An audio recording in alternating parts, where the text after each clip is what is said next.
Et si on en parlait? 4 étudiantes rennaises reviennent sur des erreurs judiciaires.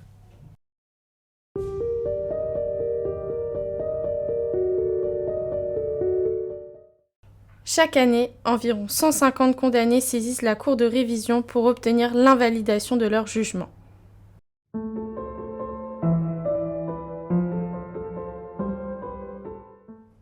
Bonjour et bienvenue dans ce premier podcast consacré aux erreurs judiciaires.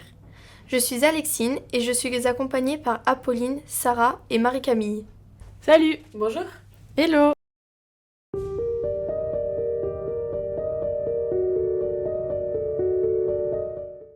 Aujourd'hui, nous nous retrouvons pour parler de l'histoire de Ryan Ferguson, condamné à tort pour un meurtre qu'il n'a pas commis.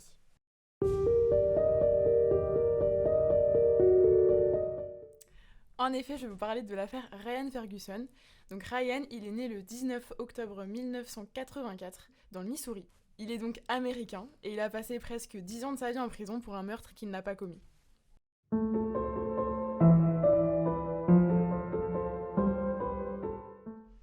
Alors l'histoire, elle commence le 1er novembre 2001 lorsque Kent, 48 ans, est retrouvé battu et étranglé peu après 2h du matin sur le parking de son lieu de travail. Donc en fait, il était rédacteur sportif. La dernière fois qu'il a été aperçu vivant, c'est par un de ses collègues qui a déclaré avoir discuté avec lui dans le parking entre 2h12 et 2h20 du matin. Quelques minutes plus tard, la concierge est sortie fumer une cigarette et elle a vu 2 silhouettes sombres près de la voiture de Kent. Elle a certainement dû sentir qu'il y a quelque chose qui allait pas parce que tout de suite, elle est remontée et elle a été chercher son supérieur. Donc tous les deux, ils disent avoir aperçu 2 hommes d'une vingtaine d'années. L'un d'entre eux aurait crié « Quelqu'un est blessé ici, mec !» avant de s'éloigner dans une ruelle voisine. Les 2 concierges, ils appellent le 911, le 911, c'est le numéro qui correspond au SAMU ici. Et à ce moment-là, il est 2h26 du matin. Plus tard, Kent, il est retrouvé sévèrement battu avec un objet tranchant et étranglé.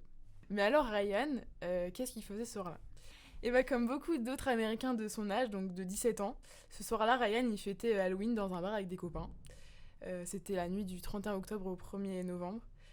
Et ça, c'est un fait qui a été confirmé par le videur qui travaille dans cette boîte de nuit-là. Il dit que d'ailleurs, il a laissé entrer Ryan et ses copains malgré leur âge. Et c'est là qu'il y a un nouveau personnage qui entre dans l'histoire. Il s'appelle Charles Erickson. C'est le pote en question de Ryan avec qui il a passé la soirée. Et Charles, il a passé la soirée sous l'influence de la cocaïne et de l'alcool. Donc, il n'a aucun souvenir de ce qui s'est passé. Pas de chance, c'était peut-être pas le bon soir pour faire un blackout.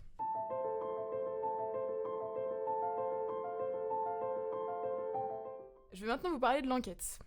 Alors, les 2 concierges, ils sont interrogés par la police, évidemment. L'un d'entre eux dit avoir bien vu les 2 hommes qui étaient présents à côté de la voiture de la victime. L'autre est un peu moins sûr de lui et dit être incapable de les reconnaître clairement. À partir de ces 2 témoignages, y a quand même un portrait robot qui est réalisé.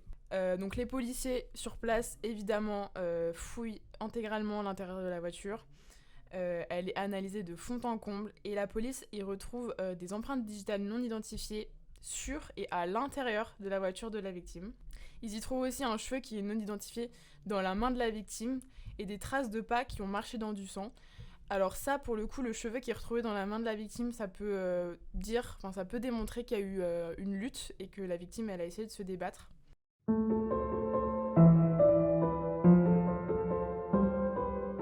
Après tout ça, il y a 2 ans qui s'écoulent sans que l'enquête avance. On est donc en 2003, lorsqu'on entend de nouveau parler de l'affaire. Et c'est là, les filles, que je fais appel à vous, puisque à votre avis, qu'est-ce qui a pu relancer l'affaire ? Peut-être un nouveau témoignage ? Ouais, Marie-Camille ? Je sais pas, peut-être qu'il y a eu des vidéos de surveillance qui ont été découvertes par la suite. Ouais. Bon, après, Effectivement, ça aurait pu, il y a même sûrement dans la rue du lieu de travail de la victime, pour le coup, il y aurait pu avoir des caméras qui étaient là, mais c'est pas ça. Je vais vous raconter la suite de l'histoire. Figurez-vous que ce qui se passe, c'est un peu bizarre, parce que vous vous souvenez de Charles, donc le pote de Ryan, qui va finir emprisonné à tort, le pauvre. Eh bien, il aurait fait plusieurs rêves sur le crime, et il aurait demandé à Ryan, est-ce que tu penses que je suis impliquée dans le meurtre ? Parce que je fais des rêves de ça, mais j'ai un blackout total, je me souviens de rien. Et il dit, c'est fou que quelqu'un ait été assassiné à quelques pâtés de maison de nous, alors que nous, on faisait la fête ce soir-là, quoi. Donc Ryan, tout de suite, il le rassure, évidemment, il lui dit « Pas du tout, t'inquiète pas, t'es avec moi, tout va bien ». Mais malgré ça, cette histoire de rêve, elle continue de travailler Charles, elle le hante. Et un mois plus tard, ce qui se passe, c'est que Charles, il lit le journal tranquillement, et là, il découvre l'article dans lequel se trouve le portrait robot du suspect potentiel. Et là, il panique, parce qu'en fait, le portrait robot, c'est lui, en fait. C'est son portrait à lui. En tout cas, il trouve qu'il a beaucoup de ressemblances avec ce portrait robot. Et là, tout de suite, il appelle ses potes. Il en parle avec eux et tout. Sauf que les potes en question, ils vont voir la police. Voilà, choisissez bien vos amis. En tout cas, c'est ce qu'on retiendra de ce podcast. Bon, est-ce que vous sentez un peu le truc venir ? Non. Si, quand même, ça fait un peu gros, là. Ça fait beaucoup. Alors, Charles, il est bien évidemment entendu par la police suite à tout ça. Mais dans l'interrogatoire, il semble avoir quand même très peu de connaissances du crime. Hein. Il dit par exemple « c'est super brumeux, franchement je pourrais être assis là et tout inventer, fabriquer tout un alibi, etc. » Enfin bref, il est complètement incohérent. Et à un moment donné, on lui pose des questions sur l'arme utilisée pour étrangler la victime. Et Charles, il répond que c'est peut-être une chemise. Une chemise pour étrangler une victime, personnellement, je sais pas trop comment il se serait débrouillé, mais enfin pourquoi pas. Le policier lui dit que c'est pas ça, donc Charles dit peut-être un cordon élastique. Au bout d'un moment, le policier y perd un peu patience et lui dit non, l'arme du crime, c'est simplement la ceinture de la victime. Et Charles y répond je m'en souviens pas du tout. Voilà. À partir de ce moment-là, personnellement, je sais pas ce que vous en pensez.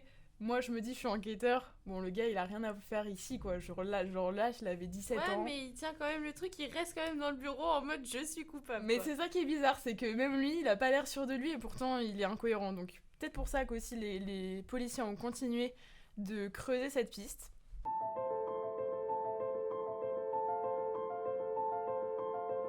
Et là, il y a quelque chose qui bascule. Et l'histoire, vous allez voir, plus j'avance, plus je vais vous la raconter et plus vous allez vous dire qu'est-ce que c'est que cette histoire. En fait, on sait que dans beaucoup d'affaires, le présumé coupable, à force d'être poussé par la police, les enquêteurs, etc., il finit par avouer des faits qu'il n'a pas commis. Et c'est ce qui va se passer aussi dans cette histoire. Charles, il finit par avouer en fait que c'est lui et Ryan qui ont volé la victime, Kent, pour aller boire de l'alcool et que ça aurait dégénéré et qu'ils auraient fini par le tuer. Et donc en mars 2004, Ryan et Charles, ils sont arrêtés et accusés du meurtre qu'ils n'ont pas commis. Mais du coup, je comprends pas trop pourquoi est-ce que tous les deux ils se retrouvent en prison. En fait, il y a un accord qui est passé avec le gouvernement, entre Charles et le gouvernement, en échange d'un témoignage contre Ryan lors du procès, du coup, qui lui a lieu en 2005. Et c'est là qu'une personnalité qu'on connaît tous débarque dans l'histoire. Quand je vous dis que ça n'a vraiment pas de sens, vous allez voir, ça n'a pas de sens. Donald Trump fait son apparition dans l'histoire. Et donc ce Donald Trump déclare en effet, pendant que lui-même était en prison pour des faits qui n'avaient rien à voir, mais il déclare avoir vu Ryan et Charles sur les lieux du crime, le soir du meurtre. Il déclare que sa femme lui avait envoyé un article de presse sur le crime et que, en retirant le journal de l'enveloppe, il a vu les photos de Ryan et de Charles. Et ça, il les a immédiatement reconnus en fait. Et il dit même les avoir vus au-dessus de la victime le soir du meurtre. Bon là c'est quand même un témoignage qui pèse lourd, étant donné que ça vient d'une personnalité publique politique. Et en plus de cette déclaration, lorsqu'il était à la barre des témoins, Charles il fournit une description détaillée de Ryan en train d'étrangler la victime, bien que, rappelez-vous, il ne se souvenait d'aucun détail après le meurtre quand il a été interrogé. Mais du coup, les avocats de Ryan, ils ont quand même clamé son innocence, non ? Et effectivement, la défense, elle a tenté de faire entendre que toutes les preuves qui étaient trouvées sur les lieux du crime, elles pointaient ailleurs. Parce qu'en effet, aucun échantillon de cheveux ne correspondait à Ryan ni à Charles. D'ailleurs, aucune trace de sang, aucune empreinte digitale. Et pourtant, malgré tout ça, Ryan, il est reconnu coupable de meurtre au 2e degré et donc condamné à 40 ans de prison.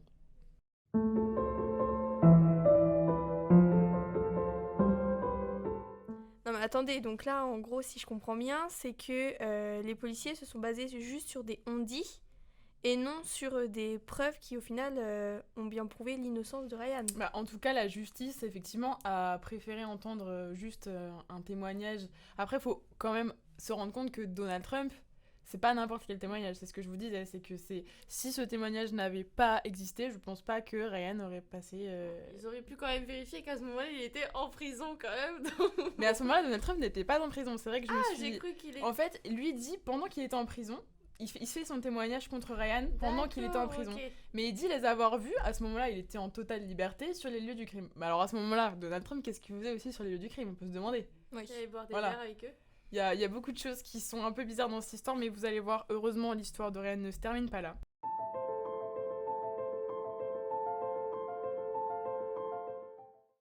Suite à sa condamnation, Ryan, il réussit à obtenir la réouverture de son dossier. C'est donc en 2009 qu'une avocate très en vue de Chicago à ce moment-là, elle reprend le dossier et elle travaille bénévolement. Donc ça, quand même, c'est très cool pour lui parce que faut pas oublier qu'un avocat, ça coûte très cher, surtout dans des affaires comme ça qui mettent du temps à aboutir. En 2012, Charles et Donald Trump y rétractent leur témoignage au procès dans des déclarations obtenues par les enquêteurs. Bien évidemment. Évidemment, quand même, ils ont maintenu longtemps les accusations. Je fais pas le calcul, mais en tout cas, ça a duré un petit moment quand même.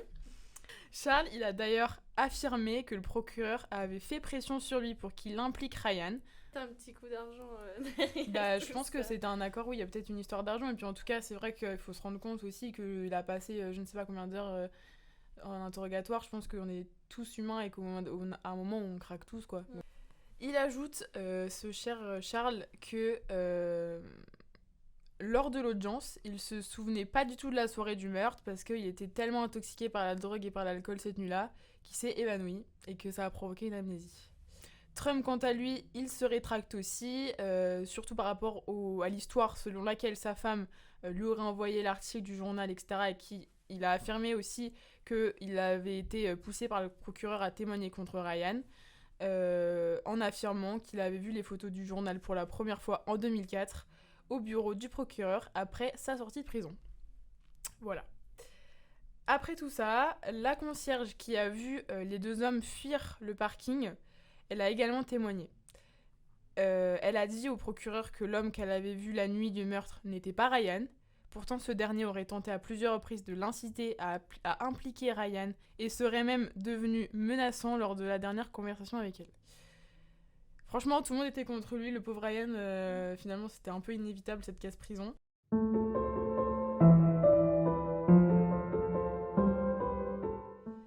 Est-ce que vous vous souvenez du collègue de Kent, la victime ? J'en ai parlé au tout début de l'histoire, je vous ai dit qu'il y avait une personne qui avait parlé avec lui jusqu'à 2h et quelques du matin. Effectivement, la dernière fois qu'il avait été aperçu vivant, c'était par l'un de ses collègues entre 2h12 et 2h20 du matin. Et donc, cette personne refait... et d'ailleurs, c'est la question que je peux vous poser, vous êtes pas dit, c'est bizarre que lui n'ait pas été suspecté. On n'en a pas entendu parler de cette personne-là, alors que c'est la dernière à l'avoir vue vivante quand même. J'ai quand même l'impression que les choses sont allées ultra vite quand même et que du coup Ryan est quand même allé très très vite en prison et oui, que tout le monde n'a pas été forcément interrogé comme là la concierge qu'on interroge au dernier moment alors qu'elle dit clairement que c'est pas lui. Bon. En fait, la concierge, elle a été interrogée de mémoire le jour du crime à chaud. Et je pense qu'elle a été réinterrogée par la suite, mais que la police n'a pas du tout tenu compte de ce qu'elle avait à dire. Et ils l'ont incité, comme je l'ai dit, à incriminer en fait Ryan, alors qu'on se demande mais qu'est-ce qu'il a fait le pauvre Ryan, enfin toute la terre entière lui en veut dans cette histoire. Donc le collègue en question, il s'appelle Michael Boyd, j'espère bien prononcer son nom de famille, et c'est donc la dernière personne à avoir vu Kent vivant dans le parking. Il a également été appelé comme témoin, et il aurait donné 5 versions différentes aux enquêteurs. Bon. Lui aussi, il avait peut-être un peu bu ce soir-là. Je pense qu'il était pas trop sûr de ce qu'il racontait, le copain. La condamnation de Ryan, elle a été annulée en novembre 2013. Pas parce qu'ils se sont dit qu'il était innocent, mais simplement parce que l'accusation, elle avait caché des preuves à l'équipe de défense. Et ça, apparemment, ça entraîne obligatoirement l'annulation d'une condamnation. Et suite à cette annulation, le procureur général de l'État a annoncé qu'il n'avait pas l'intention de porter à nouveau des accusations contre Ryan, puisqu'il a présenté des preuves accablantes de son innocence.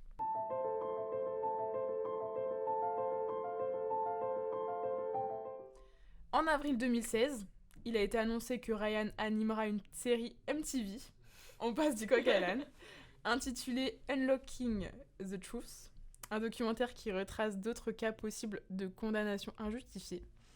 Et en 2022, c'est les dernières nouvelles qu'on a de Ryan. Il était concurrent pour une émission de télé qui s'appelle The Amazing Race. C'est une émission de télé-réalité, un petit Pékin Express, avec un ami à lui. Voilà. Aujourd'hui, le meurtre de Kent, la victime, reste irrésolu. Ça fait 22 ans qu'on se demande ce qui lui est arrivé. Quand même, moi je trouve ça un peu inadmissible dans le sens où Ryan, il est inculqué en prison alors qu'il n'y a pas vraiment de preuves. Et aujourd'hui, en fait, le meurtre reste irrésolu et ça leur a pas... Enfin, genre en fait, ils se sont pas dit, bah on va chercher, creuser plus. En fait, il y avait une victime, donc on a pris celui-là et en fait, il a un peu servi d'éponge et puis l'affaire, elle reste en dehors, quoi. Alors je pense quand même, mettons des nuances à tes propos, même si j'entends ta colère, et je suis aussi un peu révoltée au moment où j'ai découvert cette histoire, parce que au final, la vraie victime dans cette histoire, en plus de Ryan évidemment, c'est aussi Kent, qui est décédé, on ne sait toujours pas pourquoi. Je pense quand même que suite à l'annulation des accusations contre Ryan, ils ont essayé certainement de creuser quand même avec les empreintes, etc. Ils ont quand même des preuves en vrai qui pourraient faire avancer l'enquête, mais c'est pas aussi facile que ça. Je crois qu'il faut vraiment que le coupable reproduise des faits, qu'on relève des empreintes, etc. pour que ça matche. Enfin, c'est toute une histoire aussi de science pour le coup. Et voilà, c'est vrai que ça met un peu de temps. On espère en tout cas qu'un jour la vérité sera connue. En tout cas, si vous voulez vous tenir informé de cette histoire pour être au courant des dernières nouveautés, je ne peux que vous y inciter. Bah écoute, en tout cas, Apolline, merci pour cette histoire. Et moi, je vais aller faire ma petite enquête de mon côté pour voir s'il y a eu des petites évolutions depuis sur de nouveaux potentiels suspects. Effectivement. Bon, en tout cas, c'était avec plaisir que je vous ai fait découvrir cette histoire, à vous les filles et à vous, chers auditeurs.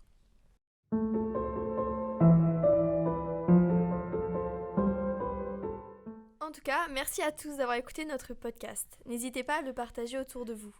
On se retrouve le mois prochain pour parler d'une nouvelle affaire qui sera présentée par Marie-Camille et qui sera disponible en intégralité sur notre chaîne YouTube Tous Propulseurs. À très vite. À très vite.